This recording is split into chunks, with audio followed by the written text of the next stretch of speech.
Doctor గారు, నా పేరు హసన్. నా వయసు 17 సంవత్సరాలు. 9 సంవత్సరాల నుంచి పైల్స్తో బాధపడుతున్నాను.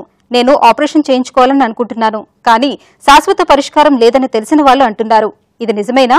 దీనికి చికిత్స ఎలా ఉంటుంది? శాశ్వత పరిష్కారం ఉంటుందా? తెలియజేయండి అని అడుగుతున్నారు.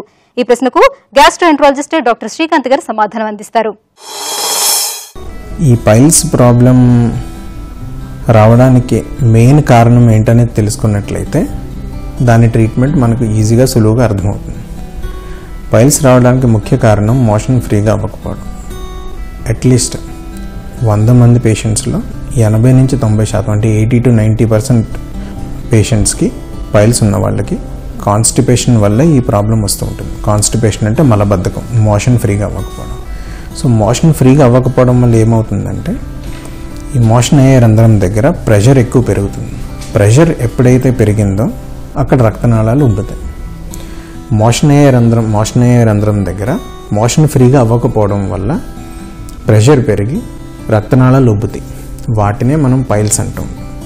సో అవి కొత్తగా తయారవి ఏమి ఉండవు. అక్కడ ఉన్న రక్తనాళాలు ఉబ్బడం వల్ల వచ్చిన వాటినే పైల్స్ అంటాం. అవి బయట అంటే ఎక్స్టర్నల్ హెమరాయిడ్స్ లేదా లోపల నుంచి ఇంటర్నల్ హెమరాయిడ్స్, ఈ రెండిట్లో ఒక్కొక్కసారి 2 ఇంటర్నల్ అండ్ ఎక్స్టర్నల్ హెమరాయిడ్స్ ఉండే అవకాశం ఉంటుంది. ఈ పైల్స్ ప్రాబ్లంకి ట్రీట్మెంట్ అనేది పర్మనెంట్ క్యూర్ అంటే కంప్లీట్గా ఇంకెప్పటికీ తగ్గిపోయి నాకు ఎప్పటికీ రాకుండా ఉండే అవకాశం అనేది 100% ఉండదు. ఎందుకు అని అంటే ఎప్పుడైతే ఈ కాన్స్టిపేషన్ ప్రాబ్లం మళ్ళీ వస్తుందో మనం ట్రీట్మెంట్ చేయించుకున్నా సరే మళ్ళీ పైల్స్ వస్తూ ఉంటాయి.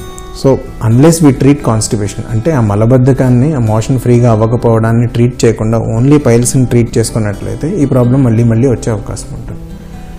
సో ఫస్ట్ మనం కాన్స్టిపేషన్ అంటే మోషన్ ఫ్రీగా అయ్యే ప్రాబ్లమ్ని ట్రీట్ చేసుకొని దానికి సంబంధించినంత వరకు మందులు ఇనీషియల్గా వాడుకున్న తర్వాత తిండిలో మార్పు చేసుకొని ఫ్రూట్స్, ఆకుకూరలు ఇలాంటివి, కీర, పచ్చి కాయగూరలు ఇలాంటివన్నీ ఎక్కువ తీసుకొని అంటే ఫైబర్ రిచ్ ఫుడ్ తీసుకున్నట్లయితే మోషన్ ఫ్రీగా అయ్యే అవకాశం ఉంటుంది. లేదు ఏమైనా మెడికల్ ప్రాబ్లమ్స్ ఉండడం వల్ల మోషన్ ఫ్రీగా అవ్వకపోతే అంటే షుగర్ ఉండడం వల్ల, అన్కంట్రోల్ షుగర్స్, థైరాయిడ్ ప్రాబ్లం ఎక్కువ అవడం వల్ల ఇలాంటివి ఉంటే వాటిని కూడా కరెక్ట్ చేసుకుని మలబద్ధకాన్ని కరెక్ట్ చేసుకున్నట్లయితే ఈ పైల్స్ ప్రాబ్లం జనరల్లీ ఎక్కువ ఇబ్బంది పెట్టదు.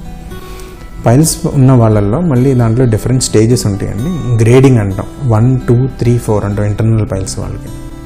సో గ్రేడ్ 1 ఉన్న వాళ్ళకి మెడిసిన్స్ కాకుండా జస్ట్ మెడికల్ ట్రీట్మెంట్తో పాటు డైట్ మోడిఫికేషన్ అంటే తిండిలో మార్పు చేసుకుని మోషన్ ఫ్రీగా అయ్యేటట్టు చూసుకుంటే బై అండ్ లార్జ్ అది ఇబ్బంది పెట్టకుండా ఉంటుంది. గ్రేడ్ 2 హెమరాయిడ్స్ ఉన్న వాళ్ళకి ఎండోస్కోపీ ద్వారా అంటే కింద నుంచి బ్యాండింగ్ అనే ప్రక్రియ కానీ లేదా స్పెషల్ ఇంజెక్షన్ చేసి ఆ పైల్స్ని మూసివేయడం కానీ జరుగుతూ ఉంటుంది.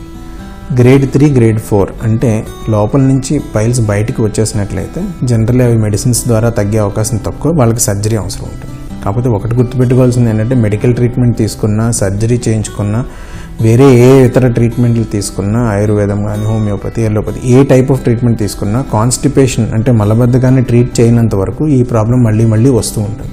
సో కాన్స్టిపేషన్ ట్రీట్ చేసుకున్నట్లయితే ఈ ప్రాబ్లం నుంచి తగ్గే అవకాశం ఎక్కువగా ఉంటుంది.